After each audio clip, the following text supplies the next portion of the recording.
One part of my story that many people don't realize or they skip by it, but I raised my son by myself. He was with me as soon as I cut the umbilical cord. He was with me every single night. So all those nights, wherever he was sleeping on somebody's chest, he was sleeping on my chest. Every night, I raised him all the way until he was 15 months old. And that's where this nightmare began in our court system.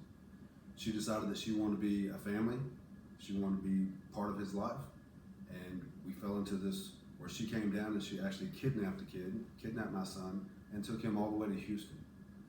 So it took us 36 days to get her brought back here to court. And when I finally got him back, he was so messed up. This was a little boy that started walking at 6 months old. He was off and running at 7 months old. He was potty trained by 11 months old. He was amazing. I've never seen a child so advanced in all my life.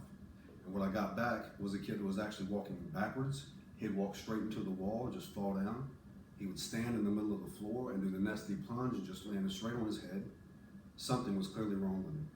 He'd be eating his food in his high chair and he'd stop and just grab his head, scream and cry. Same thing when he'd be playing with his toys, with his cars. He'd stop, grab his head and scream and cry in pain. Yeah, his head, he would just hold it all the time and scream in agony. So I knew something was clearly wrong with him. I reported it to the court, tried to report it to everywhere, tried to get help at Cook's Children's. No one would help. So finally, we found out in court that she'd given him all of his vaccines all at once. I had never given him any vaccines at all. This is what I do, I teach that. So I didn't believe in vaccines. He had never had any. And then she got all his vaccines all at one time. And that's what was wrong with him. So I started detoxing him. This is what I do, I'm a nutritionist. I teach against vaccines and I teach how to help kids that have been vaccine injured. So I start giving him organic food. I start detoxing his body.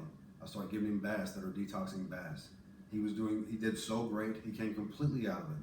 But then the court attacked me. They attacked me and they even got a restraining order one time for organic food and for children's natural supplements and vitamins. Children's natural supplements and vitamins, everything for children, and they got a restraining order on that. They also tried to make it a big deal that I was giving him baths that had Aztec clay in it, trying to make a big deal out of that. So they got a restraining order for me helping my son and called me a quack.